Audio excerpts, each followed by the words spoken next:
I'm Claire Whitman, 34, and last May, my entire world unraveled with one unexpected phone call. The mountain cabin I had spent over a decade designing, building, and nurturing, my sanctuary nestled in the heart of Flagstaff, Arizona, had been sold. The paperwork listed my signature, only I never signed anything. When I confronted my parents, my mother's response was chilling. You always threw money at ridiculous dreams. But what they didn't know was that I had a secret failsafe, and they had no idea it would come back to bite them. If you've ever felt betrayed by the people meant to protect you, let me know where you're watching from. And don't forget to hit subscribe. Maybe my story will help you safeguard what's yours. I grew up in a modest ranch-style home in Billings, Montana, where ambition was practical and dreams were something you left behind in childhood. My parents, Sharon and Edward Whitman, were dependable in terms of money, but emotionally detached. From a young age, I lost myself in sketchbooks, creating cozy hideaways and rustic retreats while my younger sister, Erica, basked in their praise. "Claire, those silly cabins won't pay your rent," my mom would say when she saw me designing. "Be realistic. Do something stable." But I didn't listen. In high school, I maxed out every art, shop, and drafting class available. My teachers urged me to apply to architecture programs. When I got into the University of Washington with partial aid, my parents barely blinked. "That field's brutal," my dad muttered. "You're setting yourself up for disappointment." So I made sure I didn't. To afford tuition, I juggled 3 jobs: pre-dawn bakery shifts, weekend campus tours, and late-night freelance design gigs. Every spare dollar went into a savings account I labeled Cabin Fund. Only one person truly understood: my college roommate Lena, who later became a property lawyer. "You're going to build that place one day," she'd say, handing me coffee during our 2 a.m. study marathons. "And I'll make sure no one messes with your paperwork." After graduation, I landed an entry-level job with a boutique design firm in Denver. My paycheck barely covered rent, but I saved religiously. No vacations, no splurges, just quiet sacrifice. Meanwhile, Erica cycled through failed business ventures, racking up debt our parents quietly paid off. And yet, somehow, they decided that my dream cabin, bought and built with my sacrifice, was theirs to sell. They had no idea Lena was still in my corner, or that I had legally recorded everything. Erica floated from job to job, boyfriend to boyfriend, city to city, always landing on her feet thanks to my parents' endless bailouts. "She just hasn't found her path yet," Mom would say, brushing aside every misstep. "She's creative, Claire.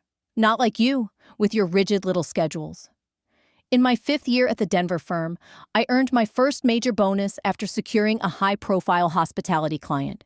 While others in the office celebrated with designer bags or ski trips, I quietly began researching mountainside land near Flagstaff, within weekend reach but far enough to breathe. That's when I found it. 3 wooded acres just outside of Mormon Lake, with sweeping pine views and direct water access. The lot wiped out nearly all my savings, but the moment I stood on that land and watched the light flicker across the water, I knew this was it. This was where my dream would take root. I called Lena that night. "I found it," I whispered, my voice cracking with joy. "It's perfect," she said. "Let's make sure no one can ever take it from you." When I told my parents about the purchase, my mother groaned. "Raw land? Claire, that's not an investment. It's a headache." "You could have bought a nice condo in the city," my dad added. "Pine trees don't build equity." But I tuned them out. For the next 5 years, I lived even leaner. No streaming subscriptions, no vacations, no takeout. Every Saturday, I drove up to the lot and worked alongside the contractor, reviewing designs, sourcing reclaimed materials, and gradually building my cabin from the ground up. I designed it all: an airy, vaulted main room with floor-to-ceiling windows facing the lake, a handcrafted stone fireplace built from rocks we pulled from the hillside, warm wood tones throughout, and a broad wraparound deck where I imagined summer dinners and, maybe someday, raising a family. Every single element, every faucet, plank, and screw was bought with overtime pay, skipped outings, and the stubborn refusal to give up. By the time I placed the final light fixture, it had taken 10 years. But I stood in the living room with tears in my eyes as sunlight poured through the west-facing windows, landing exactly where I'd imagined in my college sketches. Colleagues were amazed when I shared photos. A few even offered to rent it for weekend retreats, which helped offset costs. Even Erica admitted it looked kind of nice during her one and only visit. My parents? Still unimpressed. "All that money for a house in the woods you barely use," Mom muttered on a rare call. But they didn't get it. That cabin wasn't just a home. It was my proof of grit, vision, and self-worth. My sanctuary. I had no idea it would soon become the battleground for the most personal betrayal I'd ever face. Looking back now, the warning signs were there. My mother's sudden curiosity about real estate prices in Coconino County, my dad repeatedly asking when I'd be out of town for work again, and Erica's escalating money problems. Each one should have sent alarm bells ringing. But I was too consumed by project deadlines and the comfort of routine to sense the storm forming just beyond the tree line. The call came on a Tuesday afternoon as I reviewed blueprints for a mountain resort renovation. The office was unusually quiet, most colleagues still out for lunch. My phone buzzed with an unfamiliar number, local area code from the cabin's region. "Hello?" I answered, holding the phone to my shoulder while marking up a floor plan. "Hi, is this Claire Whitman? This is Margaret Dunn. I live next door to your cabin at Mormon Lake. Just wanted to check in and see if everything's okay with the sale. The new owners are moving in today. Lovely people, but I was surprised you didn't stop by to say goodbye." My pencil froze mid-stroke. "I'm sorry? What sale?" There was a pause, confusion thick in Margaret's voice. "The house sale? The Carver family? They said they bought it from you last month." The ground seemed to drop beneath me. "There must be a mistake," I said quickly. "I never sold my house." "Oh dear," Margaret's tone shifted. "They're unloading furniture as we speak. I just assumed—" I hung up and called my parents. No answer. I tried Erica. Straight to voicemail. Panic rising, I called Lena. "I need emergency leave," I told my supervisor as I threw my laptop and files into my bag. "Family emergency."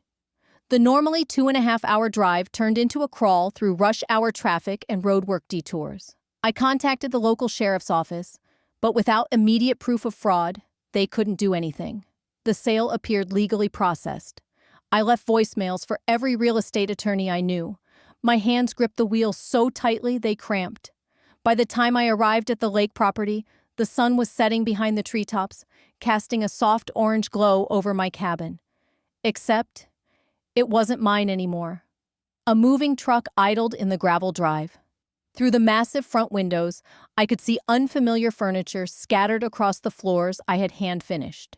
A man stepped onto the porch. "Can I help you?" "I'm Claire Whitman," I said quietly. This was my house." His friendly smile faltered. "We bought this place from Claire Whitman last month. We have the paperwork and everything." "May I see it?" I asked, trying to steady my breath as his wife joined him, 2 kids peering out behind her. They looked happy. They had no idea they were part of something deeply wrong. They were the kind of family I had pictured enjoying this cabin someday, just not like this. The man disappeared inside for a moment, then returned with a folder. "Here," he said gently, handing it to me. "These are the closing documents." There it was, my name, my signature. But I had never seen these papers before. The notary stamp? From a town 20 minutes from my parents' house in Billings. The sale price? $690,000. "This isn't my signature," I murmured, my voice barely audible over the sound of the wind rustling the trees. "I never sold this house." The wife's expression shifted instantly. She gathered their kids close as the reality began to settle in. "We were given a power of attorney," the man offered hesitantly, flipping to another page in the folder. "It was signed 6 months ago. Your parents were listed as your agents." He handed me the form. The signature looked eerily familiar, but not quite right. The loop on the C was too narrow. The R curved the wrong way. And the date? It matched perfectly with a business trip I had taken to Japan, where I'd spent 3 days visiting remote project sites. Completely unreachable. "I need to make some calls," I said, stepping back. This isn't your fault, but that power of attorney is forged. I drove half a mile to the public access lot near the lake and parked beneath a pine tree. That's where the weight of it all hit me. My hands shook as sobs tore through me, the betrayal crashing down like a wave. My parents hadn't just taken a building. They had taken my dream, my identity. How long had they been planning this? Had they practiced my signature? Did Erica know? I checked into the only motel in the area, a dusty place off the highway with faded floral bedspreads and flickering lights.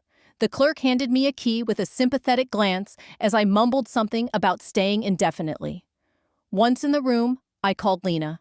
They forged everything, I told her. My own parents. Do you have pictures of the documents? Her voice had shifted to attorney mode, calm, clear, and focused. I texted her photos of everything the Carvers had shown me. Then I logged into my bank accounts. No new deposits, nothing close to $690,000. Where had the money gone? After nearly an hour on hold, the title office confirmed the money had been wired to an account at my parents' bank. When I called the bank directly, they declined to speak with me. Privacy laws, they said. Lena called back just before midnight. This is serious fraud, Claire. The power of attorney is forged. Convincingly, but not perfectly. The notary is legitimate, but I'm betting they never witnessed anything. And the Carvers? She exhaled. That's the hard part. They're innocent, and they already live there. We can challenge the sale, Lena had said, but it'll be a drawn-out legal battle, and no guarantee you'll get the house back. I lay in the lumpy motel bed, staring at a brown water stain on the ceiling, heart pounding. I needed to confront my parents. I needed to understand why. Sleep never came. My mind raced through every detail. The forged power of attorney, the suspicious timing during my Japan trip, the $690,000 price tag, well below market value for lakefront property, especially with the recent spike in demand. It was all too precise, too deliberate. By dawn, sorrow had hardened into steel. I checked out of the motel, climbed into my car, and started the 11-hour drive from Flagstaff to Billings, Montana. With each passing mile, I rehearsed what I'd say when I faced the people who had carefully dismantled the life I'd built. The neighborhood where I grew up looked untouched by time. Neatly edged lawns, symmetrical hedges, a neighborhood where nothing bad was supposed to happen. My parents' colonial-style home stood tall and polished, the blue siding freshly painted, the white shutters pristine. It looked just as it had during my childhood. Except now, it felt like a facade. I parked across the street and sat in silence, gathering the courage to knock on the same door I'd once skipped through in pigtails. When I finally pressed the bell, the familiar chime echoed like a haunting refrain. My mother answered, her surprise flickering only for a second before a tight smile took its place. "Claire, what a surprise! We weren't expecting you." She stepped back mechanically. "Edward, look who's here." My father appeared from the study, his expression brightening, then faltering as he caught my eyes. He knew. They both knew. "Let's sit," my mother said with forced warmth. "I'll make tea." I didn't come for tea. I remained standing. I came to talk about the cabin. The room fell deathly quiet. My mother's posture stiffened. My father lowered his gaze, as if fascinated by the pattern in the entryway rug. "Why don't we speak privately?" my mother offered, already moving toward the living room. Once seated, I placed the printed documents on the coffee table between us. "The Carvers showed me these. Care to explain?" My father cleared his throat. "Claire, you need to understand." "Understand what?" I snapped. "That you forged my signature? That you sold my home without permission? That you took $690,000 from me?" "Don't be so dramatic," my mother said, waving her hand as if swatting away a fly. "That place was a financial burden. You couldn't afford it forever. We did what was necessary." "Necessary for what?" My voice shook now. "It was paid off. There was no mortgage." My mother's face hardened, her carefully worn mask of hospitality slipping away completely. "Your sister needed help, Claire. Real help, not just another handout. So you stole from me? Sold my house to fund Erica's next big venture?" My voice cracked with disbelief. This isn't just another idea, she snapped. This time, she has potential. We needed that money to secure your sister's future. You've always wasted it on things that don't matter. The walls seemed to inch closer around me. All those years, working weekends, skipping vacations, buying secondhand clothes, living in a cramped studio just so I could afford lumber and permits. 10 years of pouring myself into a dream, now reduced to meaningless things by the very woman who should have been proud. "Where's the money?" I asked flatly. My father finally spoke, his voice oddly calm. "It's in a trust for Erica's new restaurant concept. She and her partners are already scouting locations in Bozeman." "You sold my home? For Erica's fifth failed dream?" I stared at them, stunned. This was the same sister who had torched her way through a food truck, a boutique fitness app, a pet wellness subscription, and a handcrafted soap line that lasted 4 months. "This time is different," my dad insisted. "She has experienced partners, pulled some retirement funds." "Not retirement," I said flatly. "They sold my lake cabin, forged my signature, lied to the bank." The color drained from her face. "What? That's not—" "I never asked for that." She turned sharply to our parents. "Tell me that's not true." My mother stood, smoothing the front of her blouse like she was about to attend a luncheon. "We did what we had to do. You need this opportunity, Erica. Claire has her career, her Denver apartment, her success. She doesn't need a burdensome second property out in the woods." I stared at them, hollow. They didn't just steal my home. They stole my trust and gave it to someone who didn't even know she was holding it. "By stealing from your own daughter?" Erica's voice cracked, her face pale. "How could you possibly think I'd want that?" For the first time in years, I saw something real flash in my father's eyes. Remorse. We were trying to help both of you," he said quietly. "Claire, the property taxes alone." "Save it," I cut him off, my voice sharp. "I paid those taxes. With my money, just like I paid for every single board, nail, and shingle in that house. You had no right." "We're your parents," my mother said coldly, her arms crossing. "We've always known what's best for you, even when you didn't." That sentence snapped something inside me. In one breath, it summed up 34 years of conditional love, of having my wins dismissed and my sacrifices ignored, while Erica's failures were met with sympathy and blank checks. No matter what I achieved, I was never quite enough. "I'm calling the police," I said, pulling out my phone. "Claire, please," my father said, taking a step forward. "We can fix this, as a family." "We stopped being a family the moment you decided to steal from me," I replied, my finger hovering over the dial. Erica stepped between us, her voice trembling. "Claire, wait! I swear! I had no idea! I never asked for this!" She looked between our parents, then back at me. "I'll walk away from the restaurant deal. I don't want it like this. We'll figure something out. I promise." For a moment, I just looked at her. Really looked. And I realized something. She had been manipulated too. Enabled. Coddled. Never allowed to fail with consequences. But still, a pawn in their warped version of love. Our parents had divided us by raising one to depend and the other to endure. I lowered the phone. "I'm not making any decisions right now," I said, voice steady. "But know this," I turned to my parents. "I will be pursuing every legal option available. And if justice means you face consequences, then so be it." I didn't wait for their response. I walked out, legs trembling beneath me, the weight of everything pressing down. Once inside my car, with the doors locked, I let the tears come again. Not just for the home I lost, but for the family I never truly had. The validation I had chased my whole life. The bitter truth that some things cannot be repaired.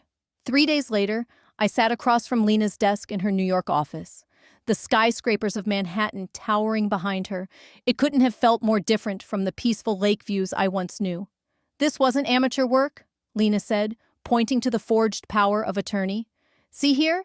The pressure points mimic your authentic signature. This was done by a professional." "My parents wouldn't know where to find someone like that," I said quietly. Lena nodded. "Exactly. We're looking at a coordinated effort involving multiple parties, Lena said, her voice low but certain. The notary claims they witnessed you sign, but we can prove you were in Japan that day. The real estate agent rushed the closing. The title company didn't verify the power of attorney properly. I ran a hand through my hair. So, what are my options? We start by filing a police report for forgery and fraud. Immediately, she said. Then we notify the title company and the attorneys who handled the closing. From there, we can pursue criminal charges against your parents and civil suits against every party who enabled the transaction. My thoughts drifted to the Carver family, now living in the house I had spent a decade building. Their kids probably had bedrooms picked out, maybe even made friends at the lake. The thought made my stomach twist. What happens to the buyers? Lena's expression softened. That's where it gets tricky. Legally, we can petition to void the sale on grounds of fraud. But the Carvers are innocent purchasers. They believe the deal was legitimate. Going after the property means forcing a family out and entering a long, messy court battle with no guaranteed outcome. I looked down at the desk, heart aching. I don't want to do that to them. They have kids. There are other options, Lena said reassuringly. We pursue financial restitution. Not just from your parents, but the notary, the title company, maybe even the agents involved. They all had a duty to verify the power of attorney. And they failed. For the next 2 hours, we got to work. We filed police reports, sent notices, drafted formal complaints. By the time I signed the last affidavit, my hand ached from the paperwork. As we packed up, I hesitated. What about Erica? She texted me yesterday. Wants to talk. Lena looked up. Be careful. Fraud involving family gets messy. Even if she says she's on your side, loyalties shift fast. Later that week, I met Erica at a small coffee shop outside Hartford, halfway between New York and Billings. She looked worn, dark circles, messy clothes, like she hadn't slept in days. I had no idea, she said immediately. I swear, Claire, I would never have touched that money if I knew it was stolen. Despite everything, I believed her. What happened with the restaurant deal? I walked away, told my partners I couldn't use the funding. They're furious. She paused. But it was dirty money. I couldn't live with it. I gave a faint nod. Mom and Dad must be thrilled. She stared into her untouched cup. I'm not speaking to them.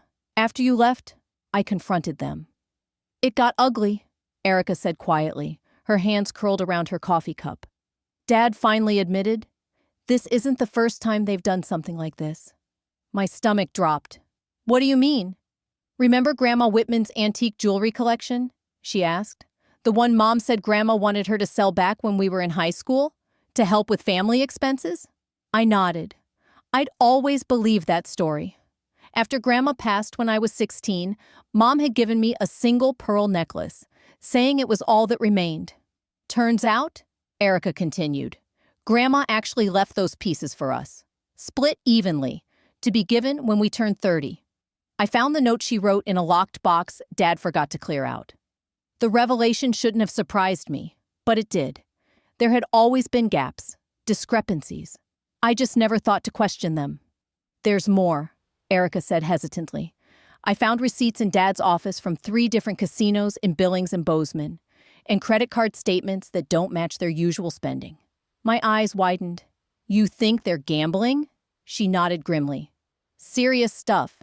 It explains the last-minute financial panics, the sudden weekend getaways, their obsession with your finances. I think they were in trouble, Claire. Big trouble. So the money wasn't just for Erica's restaurant. It was for covering addiction and debt, buried beneath layers of lies. They had robbed me to patch the cracks in their own lives. I'm so sorry, Erica whispered. I've been replaying every moment they bailed me out.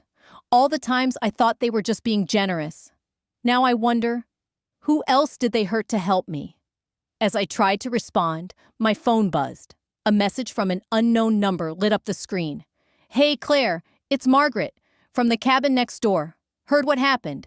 I'm here if you need a local witness. Also, the Carvers are good people. Their daughter has special needs. The lake's been perfect for her therapy. I closed my eyes. My chest ached. That house? The one I built with everything I had was healing someone else now. A child. It wasn't mine anymore. But I could live with that.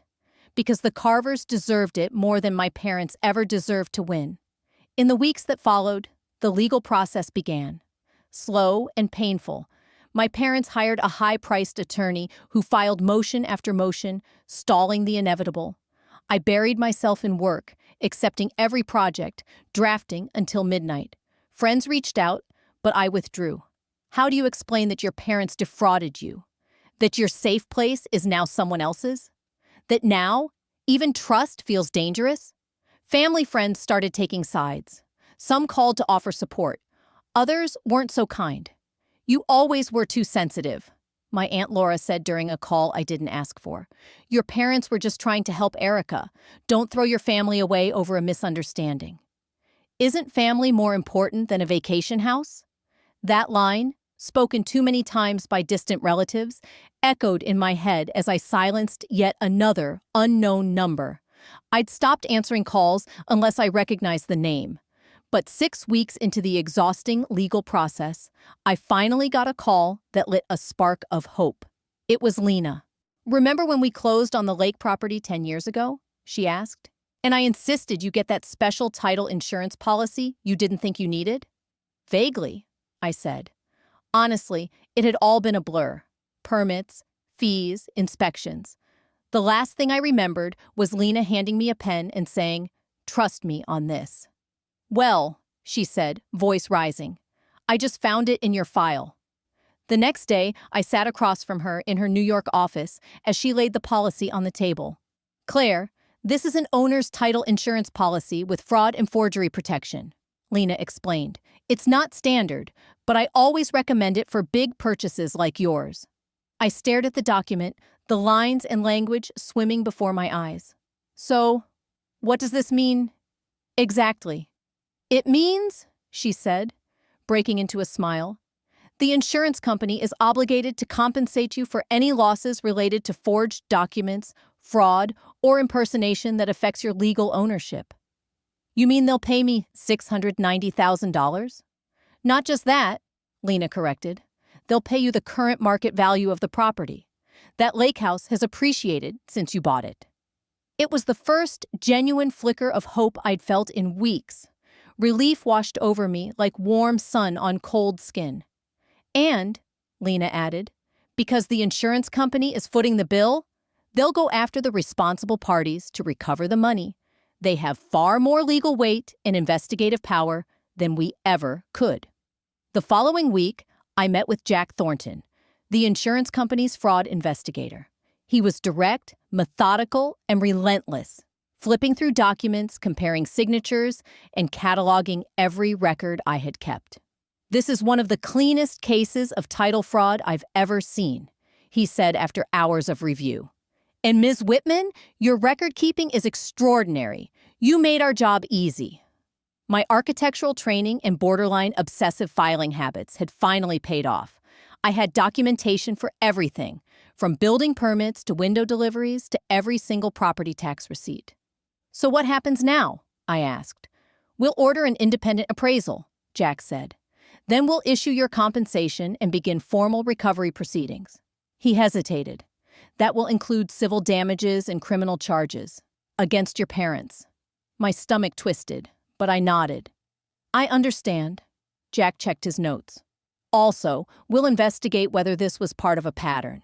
These things usually don't happen just once. If this story has you holding your breath, make sure to subscribe so you don't miss what happens next. Because trust me, the hardest choices are still to come. If your parents have defrauded others in the past, it would significantly strengthen our case," Jack said, jotting notes into his legal pad.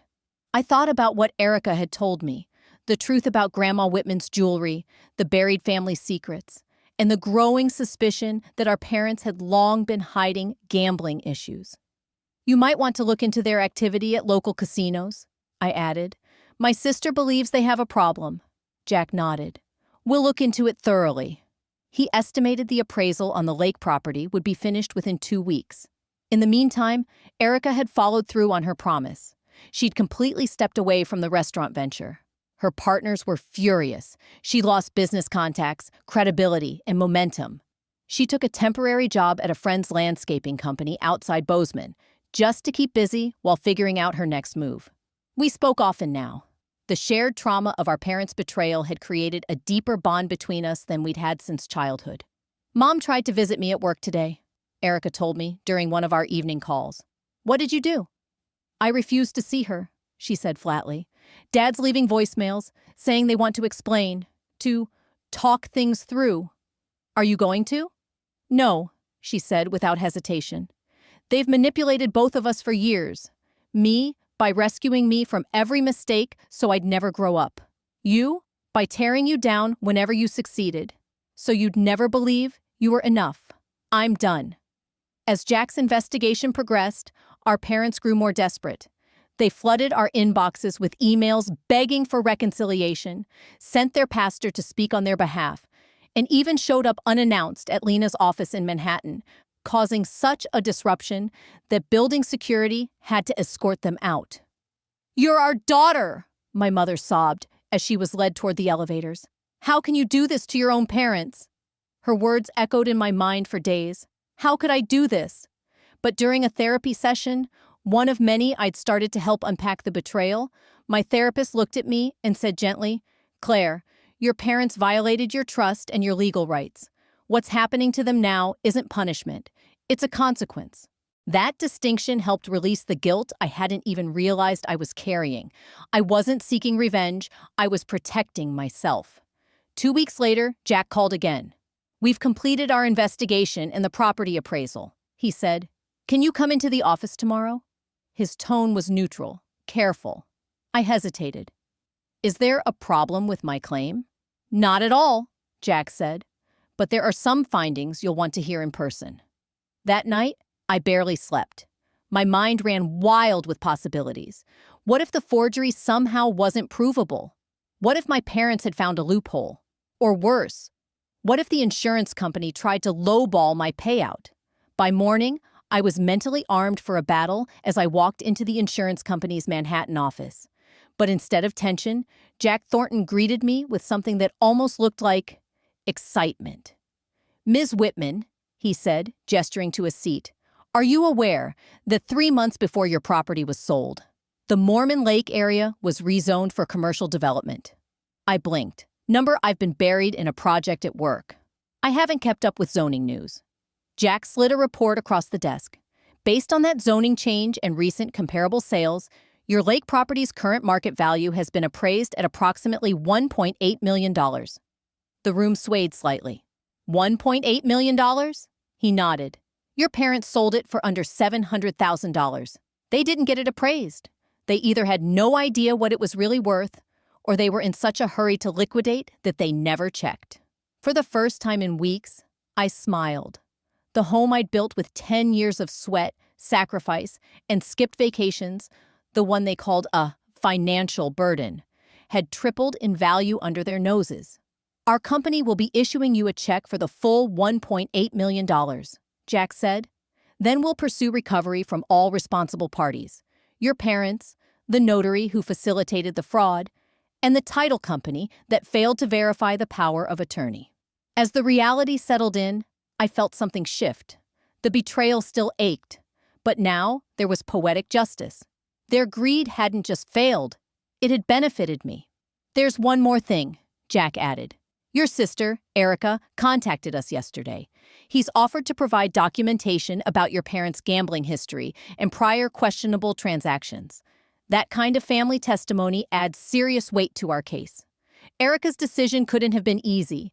It marked a final break from the toxic loyalty we were both raised to believe was love." I called her that evening. She sounded more at peace than she had in weeks.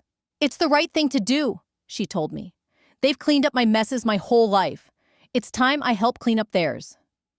Meanwhile, the news of the true value of the property had reached my parents, and the insurance company's plan to come after them for the full $1.8 million had clearly shaken them. "They're panicking," Lena told me after a call with their attorney. "They probably figured, worst case, they'd have to return the $690,000. They never imagined this.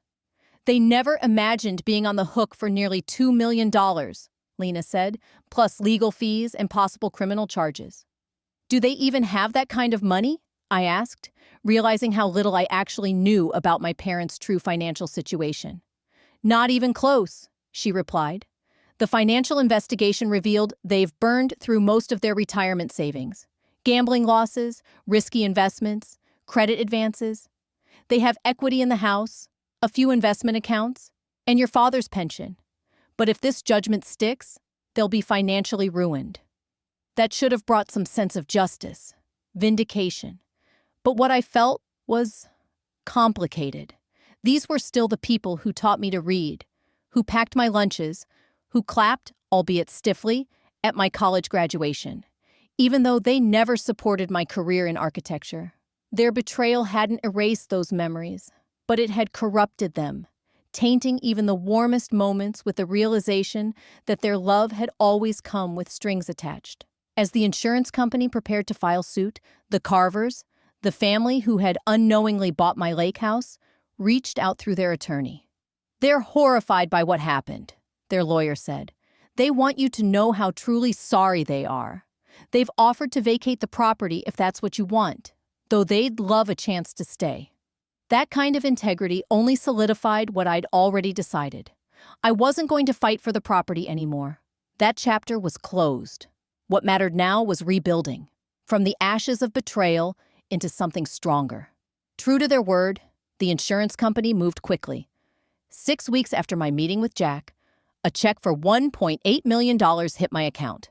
It moved faster than I expected, likely because the fraud was so cleanly documented.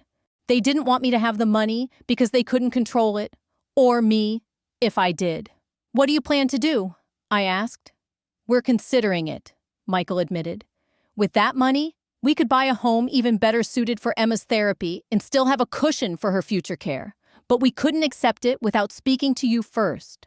Their respect and transparency were a stark, humbling contrast to the deception I'd lived with for years. You should take the offer, I told them. Truly, you don't owe me anything. The insurance company compensated me fairly, and your family deserves something good out of this. After the call ended, I contacted Jack Thornton and shared what I'd learned. This strengthens our case considerably, Jack confirmed. It demonstrates premeditation, not just fraud. Your mother rejected legitimate, profitable offers, knowingly harming your financial future. When word of the developer's offer became public, every last one of my parents' defenders fell silent. The idea that this had been some misguided act of family protection was now laughable. The final piece clicked into place when Erica discovered saved emails between our mother and the notary who had signed the forged power of attorney. They weren't casual acquaintances, as the notary had claimed. They had met 2 years earlier at a gambling addiction support group. My mother had leveraged the notary's vulnerability, possibly even blackmail or guilt, to help carry out the fraud. With evidence piling up and no viable defense, my parents' attorney advised them to settle. The insurance company, eager to recoup its $1.8 million payout, was open to negotiating. The proposed settlement? They would sell their home, liquidate investments, accept a modest retirement account, and forfeit most of my father's pension. It wouldn't be prison, but it would be financial ruin. Under the terms of the proposed settlement, my parents would be left with just enough to rent a modest apartment and cover basic living costs. The notary and title company were held jointly responsible for the remaining losses, reimbursing the rest of the insurance company's $1.8 million payout. Before finalizing the deal, the insurance company consulted me directly as the primary victim. We can still proceed with criminal charges, Jack explained during our final meeting. That's ultimately up to the prosecutor, but your opinion will carry significant weight in their decision. The question haunted me for days. Part of me wanted them to face full consequences, to sit in a courtroom, to feel the same helplessness and violation they had inflicted on me. Another part of me recoiled at the thought of my mother in a prison jumpsuit, my father's declining health worsening behind bars. I called Erica, the only person who could truly understand the emotional weight behind the decision. "What would you do?" I asked her quietly. She was silent for a long moment. "I can't answer that for you, Claire," she finally said. "But here's what I've realized. Mom and Dad never saw us as people. We were just extensions of themselves, assets to manage, not individuals to respect." She paused. "They'll never understand what they did. Prison won't change that. But losing their control over their finances, their reputation, over us, that will." Her words echoed everything I'd come to understand on my own. So the next day, I told Jack, "I don't need them to go to prison. The financial loss, the public disgrace, and a no-contact order for both me and my sister, that's enough."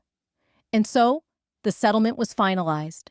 My parents avoided prison, but lost nearly everything: their home, their savings, their status in the community, and most importantly, access to us. The notary faced criminal prosecution and lost her license permanently.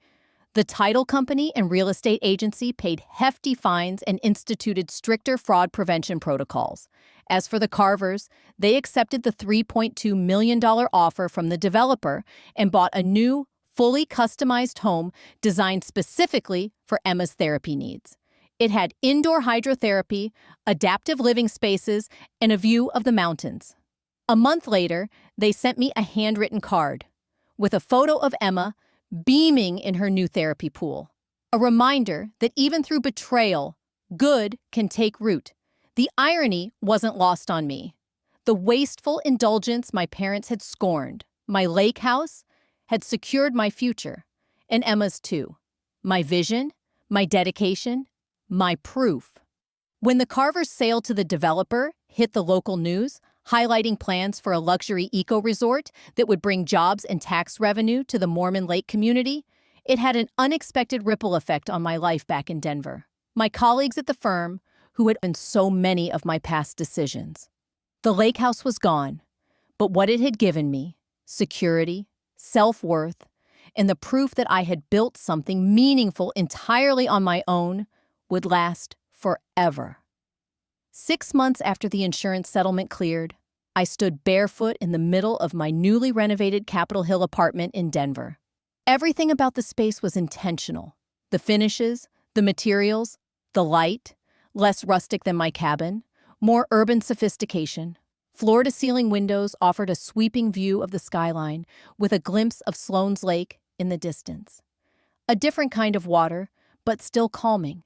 The $1.8 million settlement, wisely invested with the guidance of a fiduciary advisor, had set me on a path toward financial independence I never dreamed possible in my 30s.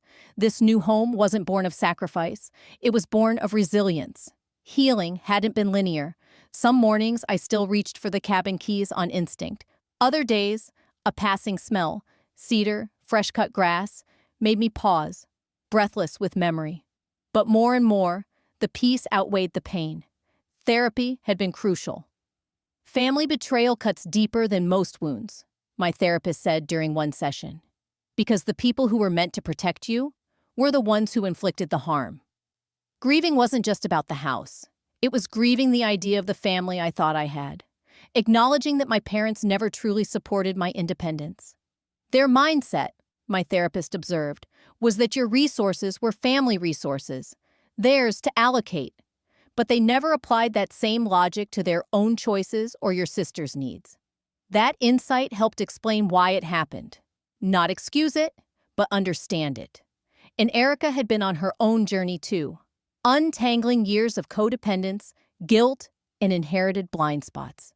After years of false starts and failed ventures fueled by our parents' enabling, Erica had finally found steady ground working with a landscape design company outside Bozeman. Her natural creativity, long suppressed under our parents' expectations, had flourished in that outdoor setting where structure met spontaneity in a way that spoke to her spirit. 3 months after the settlement, I used a portion of the insurance money to help Erica launch her own venture, a native plant garden center and sustainable landscaping business. The investment wasn't a handout. It was a structured business loan, with terms reviewed by a small business advisor, proper documentation, and a plan she had helped write from start to finish. "This isn't a gift," I told her. "It's an investment, and I believe in your ability to make this work." That distinction mattered to both of us. Unlike the way our parents had confused love with control, I wanted my support to come with boundaries and respect. Erica had risen to the challenge. She worked relentlessly, managing clients, supervising installations, attending permaculture workshops, and made every loan payment on time. As for our parents, the no-contact order remained firmly in place. They had relocated to a modest apartment in northern Idaho, where their new reality reflected the consequences of their past actions. According to updates shared occasionally through extended family, our mother had finally enrolled in a gambling addiction recovery program, while our father worked part-time stocking shelves at a local hardware store. Some relatives tried to nudge me toward reconciliation. "They're still your parents," my Aunt Laura said during a call I hadn't invited. "They made a terrible mistake. Surely you can find forgiveness in your heart." What they didn't understand was that forgiveness doesn't require reconciliation. My therapist had said it best. Forgiveness is an internal process. It's something you do for yourself, not for the person who harmed you, and it doesn't mean reopening the door. That truth had freed me. I no longer carried the same weight of bitterness or rage. I genuinely hoped my parents found peace and clarity, but I also understood that wishing them well didn't mean letting them back into my life. One of the most surprising parts of my healing journey was the community I found along the way. My therapist recommended a support group, people rebuilding after betrayal by parents, partners, even lifelong friends. Their stories mirrored mine in different shades, and through their honesty and resilience, I learned I wasn't alone. I had survived betrayal. But more than that, I had rebuilt. The hardest part, shared a woman in our support group, was learning to trust again. Not just other people, but myself. After missing the signs, how could I believe my own judgment again? Her story, about a business partner who had embezzled their company's funds, echoed something deeply familiar. If I had misread my own parents so catastrophically, how could I trust anyone? That question had paralyzed me early on, making me pull away from friendships, even from potential romantic connections. But eventually, I understood something crucial. Trusting wisely didn't mean guaranteeing safety. It meant creating healthy boundaries, noticing red flags I once ignored, and letting relationships grow naturally, rather than offering blind loyalty from the start. 6 months after the settlement, I took a leap in my professional life, launching a side business focused on secure property investments and fraud prevention. My story, shared cautiously in professional spaces, resonated with others, especially those quietly fearing similar vulnerabilities. "You turned a devastating loss into valuable expertise," my firm's senior partner told me. That's the definition of resilience. That consulting work led to speaking engagements at real estate conferences. With each one, I transformed, from victim to resource, from someone who'd been exploited to someone who could help others protect what mattered most. Meanwhile, I began sketching again, this time for a new vacation home, not near a lake, but in the Colorado mountains. I designed it to capture everything I'd loved about my old cabin, but with smarter protections and stronger legal safeguards. This wasn't about recreating what was lost. It was about reclaiming joy in creation, a joy that had always centered and grounded me. As the 1-year anniversary of discovering the fraud approached, I chose not to mourn, but to celebrate how far I'd come. I invited a small circle of friends, the ones who had stood by me through the chaos, for dinner at my apartment. "A year ago," I told them, raising my glass, "I thought I had lost everything that mattered. But I've learned something since then. What matters, your creativity, your resilience, your vision, can never truly be taken from you." The room was filled with warmth and laughter.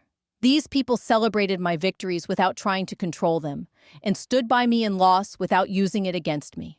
Later that evening, alone on my balcony, I looked out over the city lights reflecting off Sloan's Lake. The pain hadn't vanished. Betrayal leaves scars. But from the ashes, I had built new dreams, and more importantly, a new sense of self. The lake house had once been my sanctuary. Losing it taught me that sanctuary isn't a place. It's something you build inside yourself. As I turned to go in, I caught my reflection in the window. The woman staring back was stronger than the one from a year ago. She knew her worth wasn't based on others' approval. She knew that family meant respect and safety, not just blood. And above all, she knew that true security doesn't come from what you own, but from who you become through life's hardest moments. If you've made it this far, thank you for walking beside me through a story I never imagined would be mine. I've shared my truth not for sympathy, but for strength, mine and maybe yours. If anything in my journey struck a chord, I would love to hear your thoughts. What would you have done in my shoes? Have you faced betrayal that reshaped your understanding of family or trust? Leave a comment. I read everyone, and your words matter more than you know. This isn't just my story. It's a reminder for all of us. Your value isn't defined by what's taken from you, but by what you rebuild. Protect your dreams, even from those closest to you. Set boundaries. Listen to your instincts, and never underestimate the strength you have to start over. Please like this video if my story meant something to you, and subscribe if you'd like to hear more real stories like mine. Every new beginning deserves witnesses, and every scar tells a story worth hearing. Let's remind the world, resilience isn't loud, but it is powerful. And sometimes, justice comes not in revenge, but in choosing peace and building again, brick by brick, in your own name.